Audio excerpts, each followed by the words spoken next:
So, 12th of August, which was Wednesday, has been dubbed International Youth Day, as by all the different churches across the globe. They've decided that that is going to be the day that we draw together and use as a time to raise awareness for things that affect and concern our youth. So last year that was education and different education methods, and this year is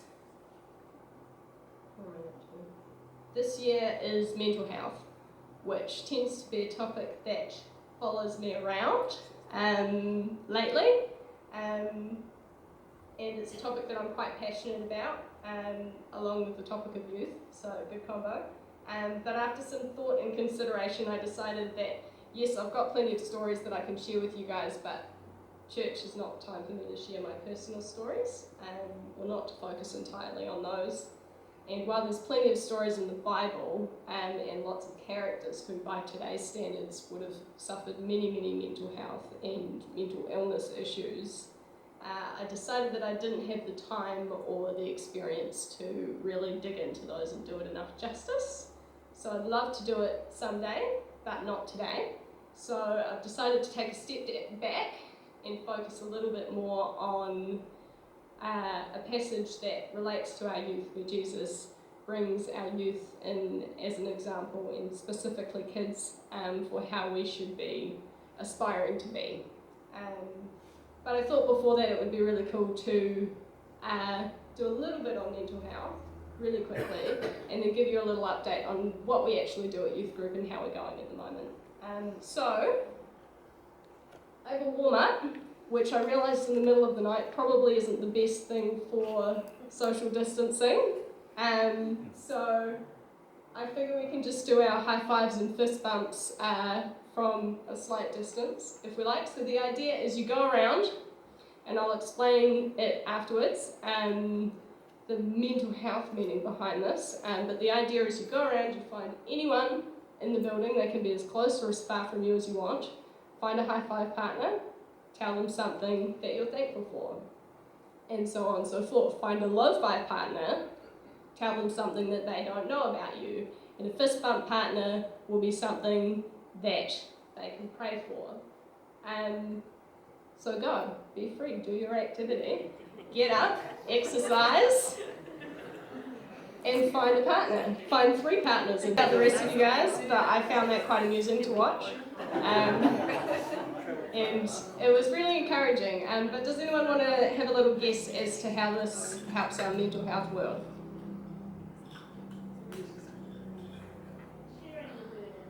Yep, absolutely. Connecting with real people, yep. Being there for people, yep. You become known. Become known, yep, absolutely.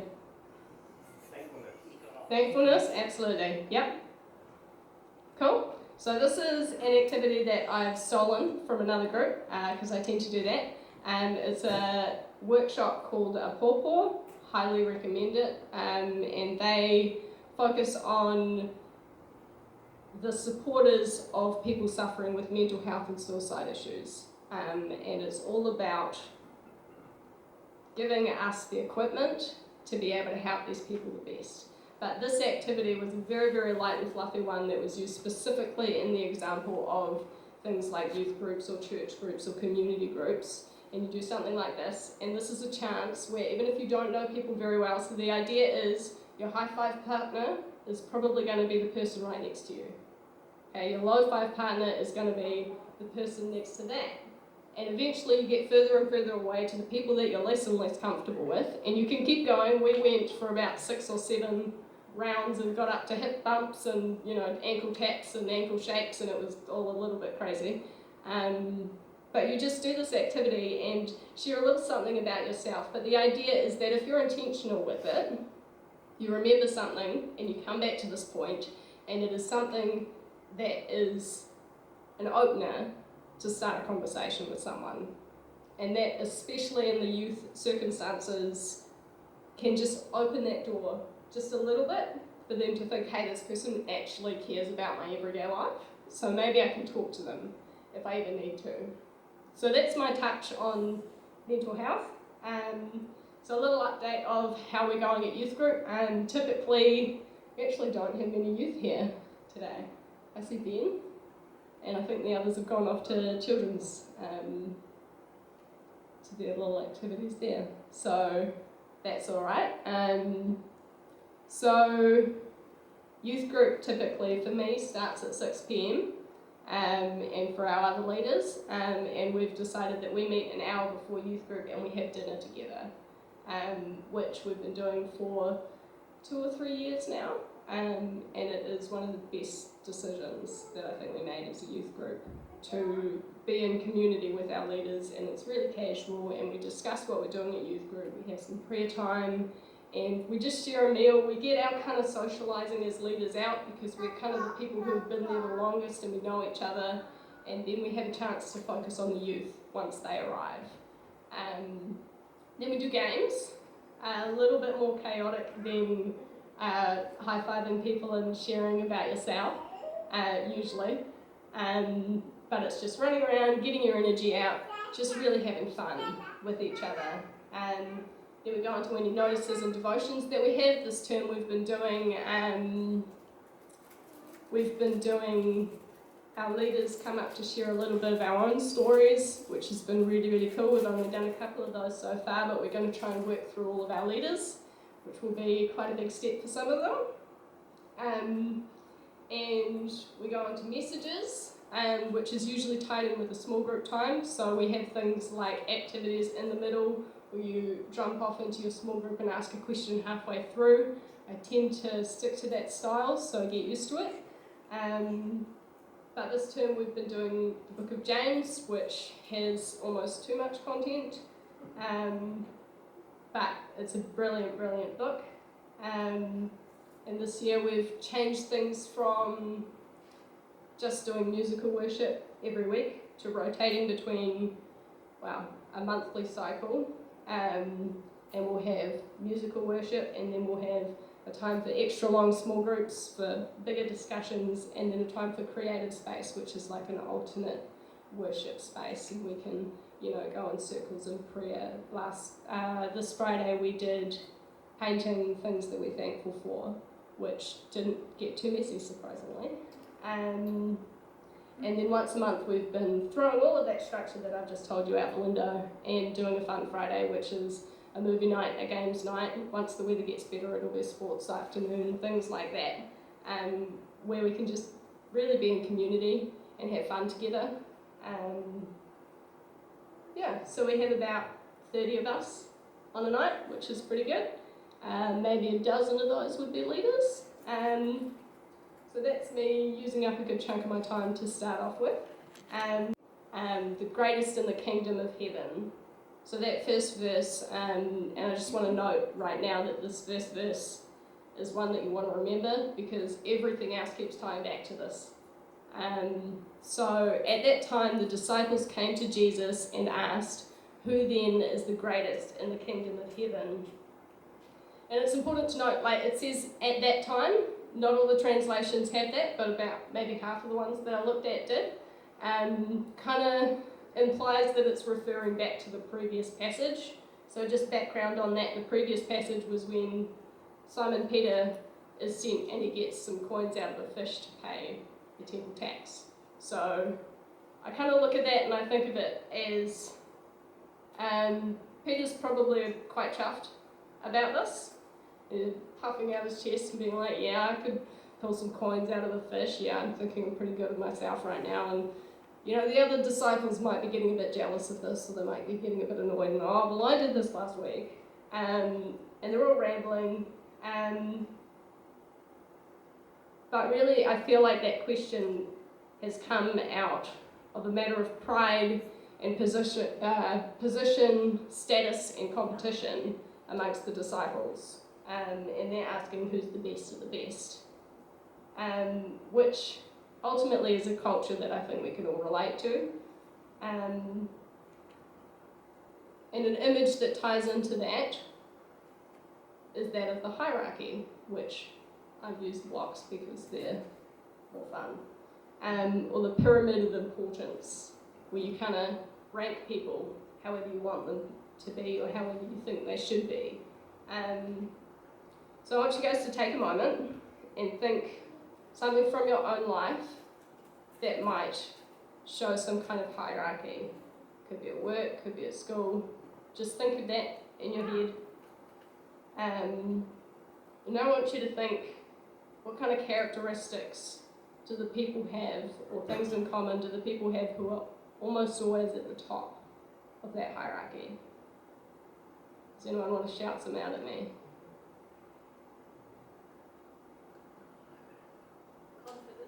Confidence, yep.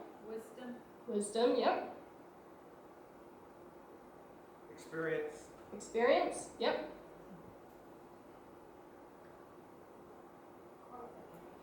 Yep. Visionary qualifications, yep. Skills. Patience. Ability, yep. Are these all positives?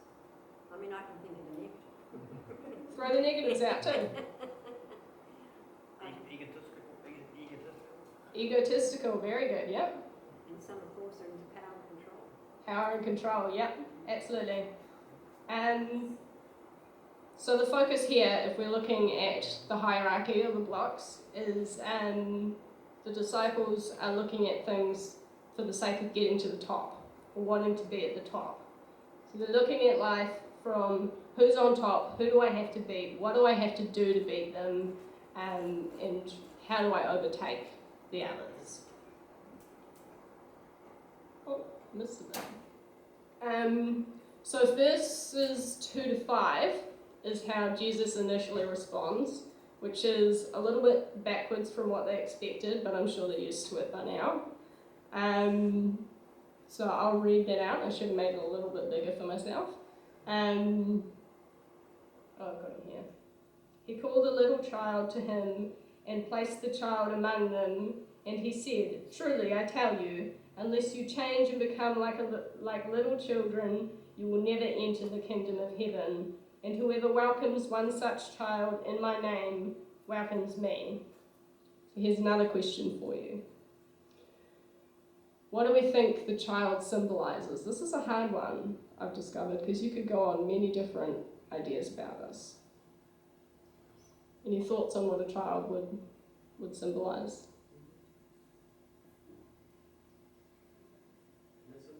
Innocence, yep. Humility. Curiosity, nice. Someone who's still learning. Yep, still learning. Trust, yep.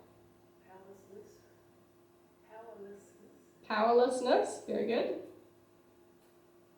Yep. That covers pretty much everything I had down, actually. New life was the other one that I had. So in terms of the hierarchy, where do we think kids sit? At the bottom, yeah. I feel like that's a fairly straightforward one. In the words of Chris, they don't sit. They get sent to the other room so they can run around and not be too noisy. Yes, but for this example it doesn't work, so no. So this is probably the millionth time that Jesus just completely flips upside down what everyone else is thinking and their views of the world. So, can we think of anyone else who might sit at the bottom of the hierarchy in that kind of standard? Us?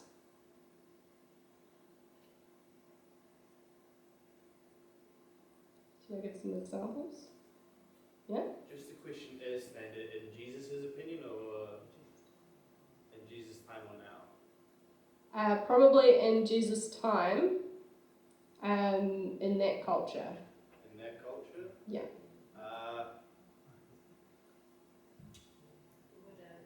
Widows, yep. Again, one question. In his view or others' view? I think they're one and the same.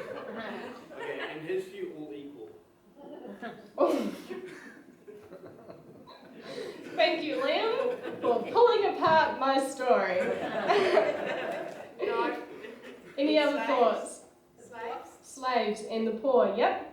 People with some Disabilities, yep. prisoners. Prisoners, yep. Refugees or migrants. Refugees and migrants, yep. Woman? Woman, yep. Okay, so what Jesus does here is he flips the hierarchy. Anyone familiar with this technique? Because I seem to have used it last time, turning the picture upside down.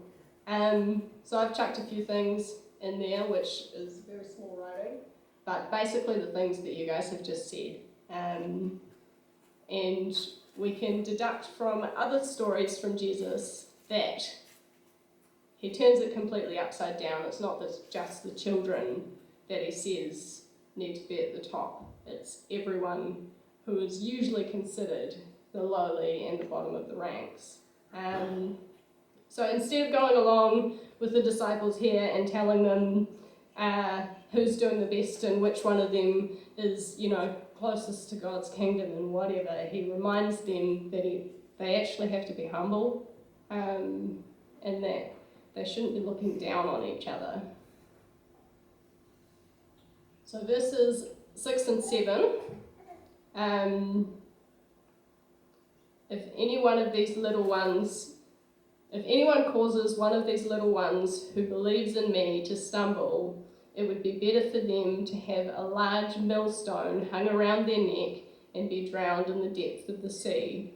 Woe to the world because of the things that cause people to stumble. Such things must come, but woe to the person through whom they come. So, a couple of points. Little ones is the believers. We got that much. So that's everyone here, the disciples, anyone who believes in Jesus and follows Jesus. And looking at the different translations of the word stumble, just to put a little bit more clarity into it, because there were quite a few. The common ones were causes to sin or tempts to sin, and the Message translation gives them a hard time. And in the King James Version, it was offends, which I thought was quite a bit harder to relate to the others, but King James is harder to relate in general for me.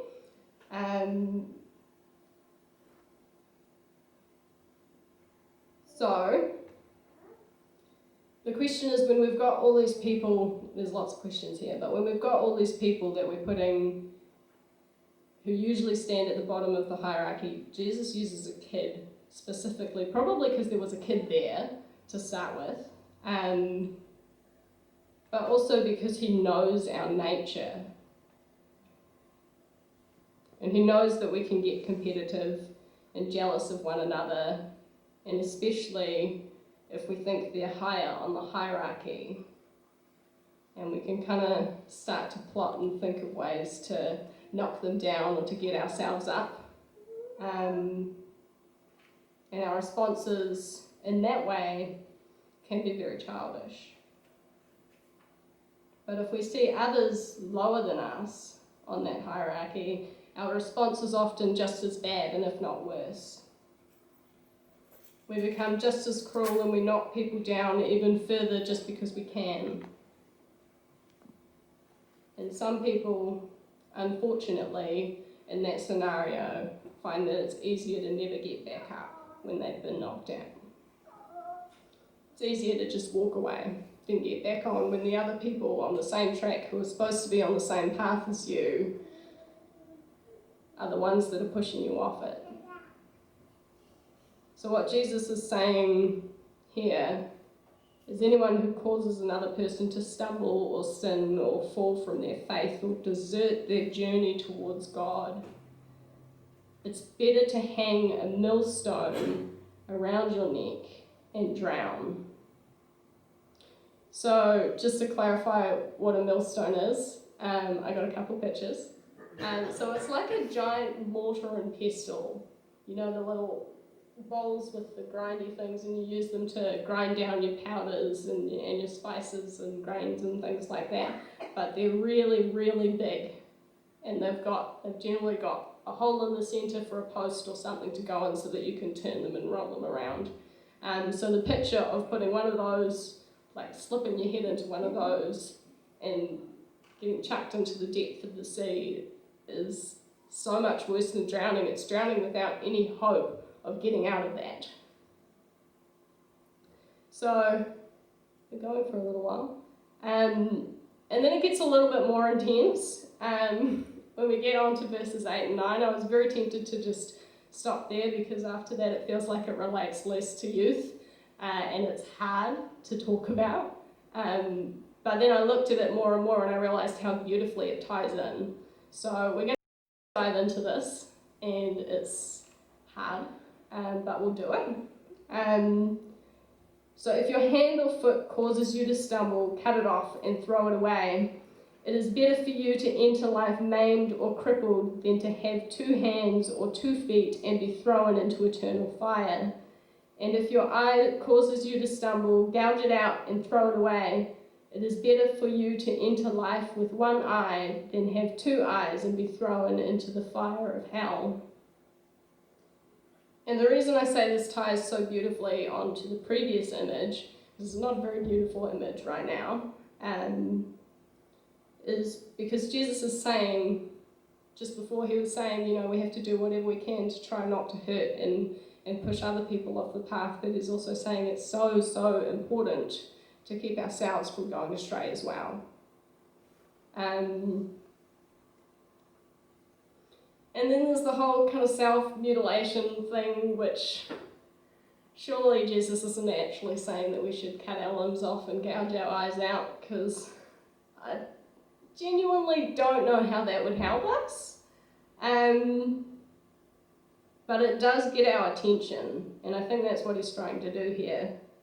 And he's using such a vivid and unsettling example, which he has done before and he continues to do, so that we can't ignore it, and to let us know just how serious he is about the matter.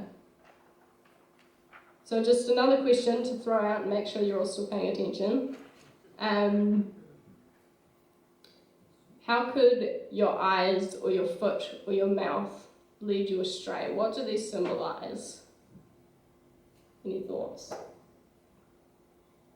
Gets a bit harder. Seeing rubbish? Yes. Temptation, yeah. Coveting, yeah.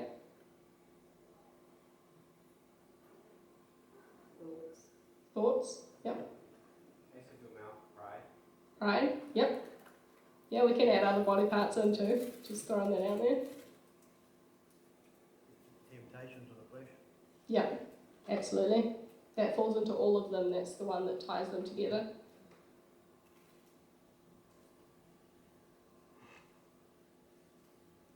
We've got how we perceive things as well for our eyes.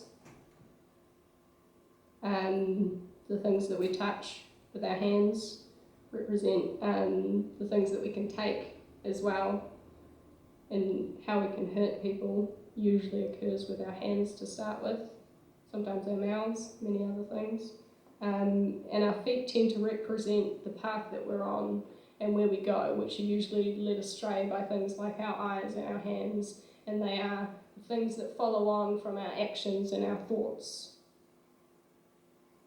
So Jesus isn't really saying to mutilate your body, or I certainly hope not. He's warning us not to trust ourselves, that we won't give in to that temptation. And there are aspects in each and every one of our lives that tempt us. They lead us astray and cause us to stumble. And we have to be willing to cut those things out at the root.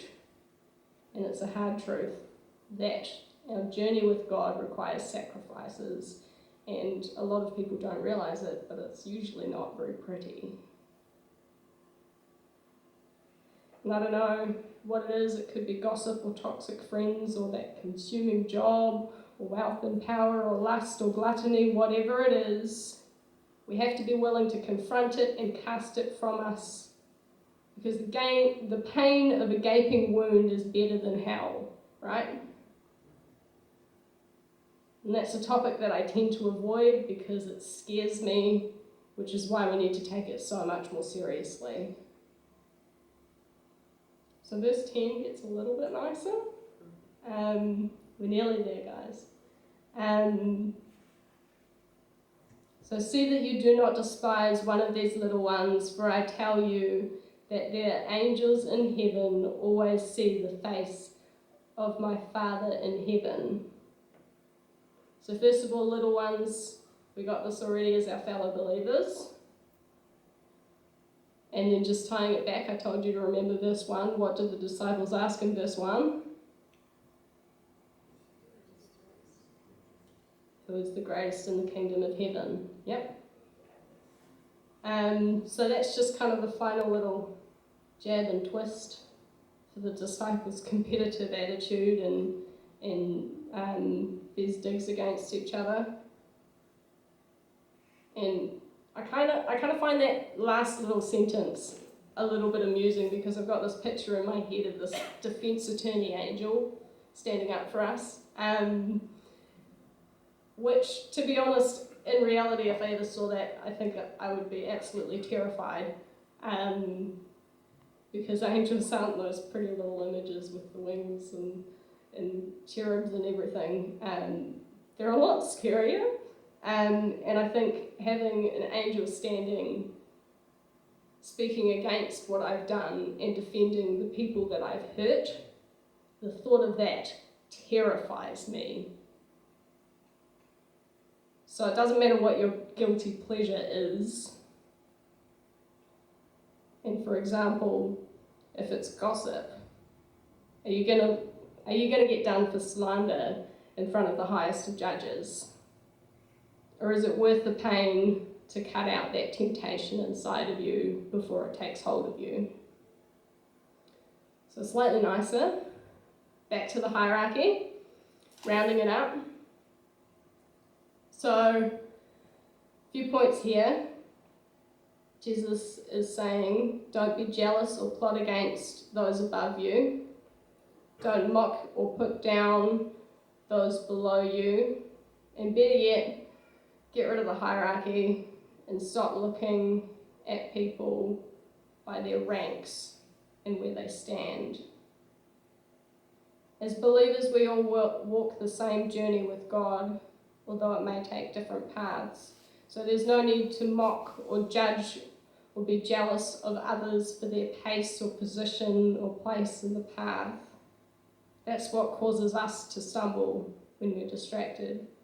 We should just have joy that we're walking it together. So humble yourselves. We all have wisdom to gain and wisdom to share as long as we value each other. And take a hard look at yourselves and see what needs to be cut out. So I'm going to close in prayer. Dear God, thank you for this day and thank you that we can actually meet here today. It's a real blessing to not have to go into another lockdown. Dear Lord, and just help us to address these things in our hearts and in our minds and really confront them and address them. Lord, help us to go about our day with love and acceptance and really treat each other with so much more love and less jealousy and less hatred and deceit that we see in our daily lives. Let us be a reflection of your example of how we should be. Lord, bring us joy for the week to come and help us to know you more. Amen.